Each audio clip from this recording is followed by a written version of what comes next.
ABP news आपको रखे आगे। नमस्कार, स्वागत है आपका एबीपी न्यूज पर। आपके साथ मैं हूं आदर्श झा। देश का इंतजार आज खत्म हुआ और नए साल में सबसे बड़ी खुशखबरी मिली। डीसीजीआई ने कोरोना की 2 वैक्सीन को मंजूरी दे दी है। वैक्सीन पर मुहर के साथ साफ हो गया कि कोरोना का अंत अब करीब है। वैक्सीन की मंजूरी पर पीएम मोदी ने देश को बधाई दी है। पीएम ने ट्वीट कर लिखा कि आज हर भारतीय के लिए गर्व का दिन है। भारतीय वैज्ञानिकों की कामयाबी का डब्ल्यूएचओ ने भी स्वागत किया। डब्ल्यूएचओ ने बयान जारी कर कहा कि इससे दक्षिण पूर्व एशिया में महामारी पर लगाम लगाने में बड़ी कामयाबी मिलेगी। इंतजार हो रहा था कोरोना की वैक्सीन का और आज उसकी मंजूरी मिल गई डीसीजीआई की तरफ से। After adequate examination, the CDSCO has decided to accept the recommendations of the expert committee, and accordingly, vaccines of Messrs Serum and Bharat Biotech are being approved for restricted use in emergency situation, and permission is being granted to Messrs Cadila Healthcare for conduct of phase 3 clinical trial in India. देखिए, आज DCGI से विजय सोमानी ने press conference करके देश को खुशखबरी दी। उन्होंने Covishield और कोवैक्सीन की इमरजेंसी इस्तेमाल को मंजूरी दे दी है। उनकी तरफ से ये जानकारी दी गई। वैक्सीन को लेकर देश में राजनीति तेज हो गई है। हर मुद्दे पर राजनीति का मौका ढूंढने वाले नेताओं ने कोरोना की वैक्सीन को भी नहीं छोड़ा, लेकिन तमाम अफवाहों को खारिज करते हुए डीसीजीआई ने वैक्सीन को न सिर्फ पूरी तरह सुरक्षित बताया, बल्कि इसे लेकर फैलाए जा रहे भ्रम को भी बकवास करार दिया। एबीपी न्यूज के साथ खास बातचीत में देश के जाने माने डॉक्टरों और वैज्ञानिकों के पैनल ने भी सभी अफवाहों को सिरे से खारिज कर दिया। एक बात पे पूरा आप श्योर रहिए कि किसी में भी सेफ्टी का कंसर्न होगा, थोड़ा भी कंसर्न होगा तो हम उसको कभी अप्रूव नहीं करेंगे। कुल मिला के ये सेफ है ऑफ कोर्स 100 कोई साइड इफेक्ट नहीं है। 100 साइड इफेक्ट थोड़े बहुत तो होते हैं, पर वो जो जैसे छोटी मोटी साइड पे पेन होना, थोड़ा सा फीवर होना, थोड़ी सी एलर्जी होना, ये तो हर वैक्सीन में होता है। जो डेटा रिपोर्ट हुआ है, जो एनालाइज हुआ है, उसके तहत कोई रिस्क नहीं है कोई मेजर एडवर्स इफेक्ट का। हाँ, इफेक्ट्स क्या हो सकते हैं? एक बॉडी रिएक्ट करती है, थोड़ा फीवर हो सकता है, 1-2 दिन के लिए लोकल पेन हो सकती है, कई लोगों ने कुछ हेडेक किया है, बट ये सब बहुत टेम्पररी बातें हैं। 24 घंटे 48 घंटे में किसी को होता भी है रिएक्शन, और बहुत कम लोगों को होता है, तो वो जायज़ है क्योंकि ये बॉडी को रिएक्ट करना है टू मेक द एंटीबॉडीज।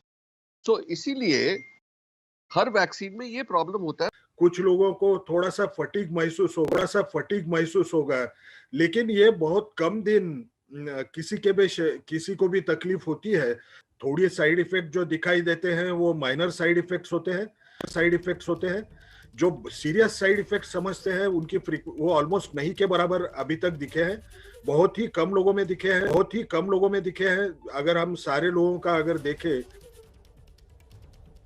अब आपको उन लोगों के बयान भी सुनने चाहिए जो वैक्सीन को लेकर लोगों को गुमराह कर रहे हैं या फिर गलत जानकारियां फैला रहे हैं। आपको ये ध्यान रखना है कि इन अफवाहों पर बिल्कुल भी ध्यान नहीं देना है।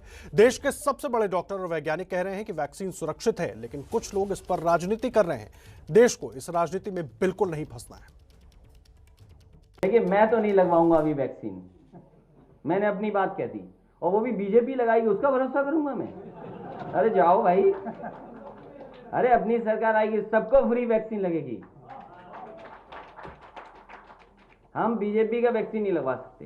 अगर आदरणीय अखिलेश यादव जी ने इस बात को कहा है तो जरूर कुछ न कुछ गंभीरता जरूर होगी। अगर वो नहीं लगवा रहे हैं तो हमें लगता है कि कहीं ना कहीं उस वैक्सीन में कुछ ऐसी चीजें हों कि नुकसान हो जाए, और हमें लगता है कि बाद में लोग कह दें कि नहीं, जनसंख्या कम करने के लिए, मारने के लिए लगा दिया वैक्सीन, तो आप नपुंसक बना, कुछ भी हो सकता है। तो इसलिए अगर आदरणीय अखिलेश यादव जी ने इस बात को कहा है तो हमें लगता है सिर्फ समाजवादी पार्टी नहीं, पूरे प्रदेश की किसी जनता को वैक्सीन नहीं लगवाना चाहिए। देखिए, मैं कहूँगा कि जिस तरीके से भारत सरकार, प्रधानमंत्री, CBI, IB, income tax department, ED इसका इस्तेमाल विपक्ष के खिलाफ कर रहे हैं, तो वैक्सीन तो एक ऐसी चीज़ है जिसका खामोशी के साथ, आम आदमी के साथ निश्चित तौर से इसका इस्तेमाल नहीं होगा, लेकिन विपक्ष के नेताओं के खिलाफ डर तो लगेगा कि ऐसे हाथों में सरकार है जो देश के विपक्ष को या तो जेल में देखना चाहता है या उनको चाहता है कि वो पॉलिटिकली ख़त्म हो जाएं।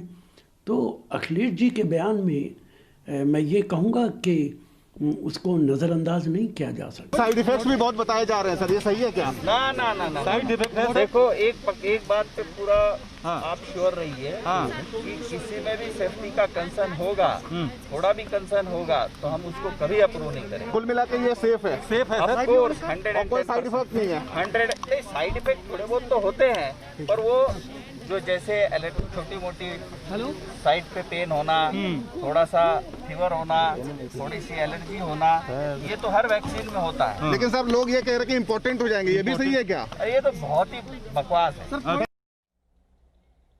कांग्रेस सांसद शशि थरूर ने ट्वीट कर वैक्सीन को मंजूरी देने पर निशाना साधा। शशि थरूर ने ट्वीट कर कहा कि कोवैक्सीन का तीसरे फेज का ट्रायल अभी पूरा नहीं हुआ है, मंजूरी जल्दबाजी में दी गई और यह खतरनाक हो सकता है। कृपया डॉक्टर हर्षवर्धन स्थिति को साफ करें। कोवैक्सीन का इस्तेमाल पूरे ट्रायल होने तक रोका जाना चाहिए और इस बीच भारत एस्ट्राजेनेका के वैक्सीन का इस्तेमाल किया जा सकता है, ये उन्होंने ट्वीट करके कहा।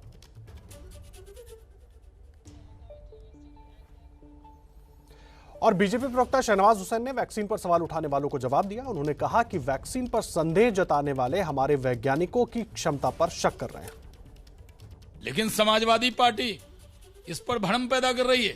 कांग्रेस पार्टी के नेता शशि थरूर और कांग्रेस पार्टी इस पर भ्रम पैदा कर रहे हैं। देश क्षमा करने वाला नहीं इन लोगों को। किस तरह की भाषा बोल रहे हैं, जो भाषा अन्य धार्मिक संगठन के लोग बोल रहे थे, ये उसी तरह का कांग्रेस और समाजवादी पार्टी कोई धार्मिक संगठन हो गए। किस तरह का भ्रम पैदा कर रहे हैं।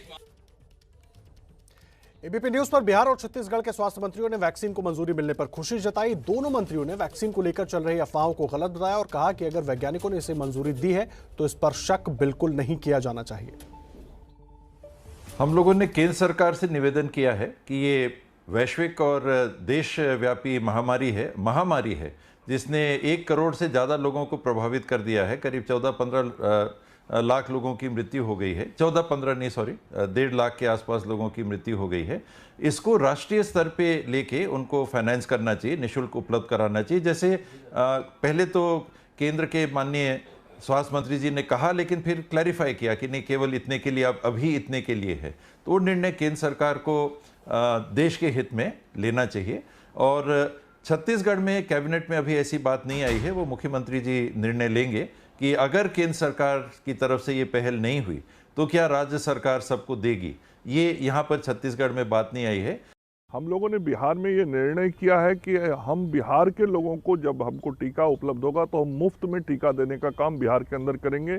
ये बिहार की कैबिनेट ने इस बात पे मुहर लगाई है, बिहार सरकार का यह निर्णय है। कल केंद्रीय स्वास्थ्य मंत्री जी ने भी इस बात की जानकारी दी कि जो हमारे हेल्थ वर्कर्स हैं, फ्रंटलाइन वर्कर्स हैं, जिनकी संख्या लगभग 3 करोड़ होगी, उनको मुफ्त में टीका देने का काम किया जाएगा। मैं इस निर्णय का भी स्वागत करता हूं और निश्चित रूप से ये प्राथमिकता होगी भारत की सरकार की कि हमारे जो हेल्थ वर्कर्स और फ्रंटलाइन वर्कर्स हैं, पहले उनको हम टीकाकृत करें।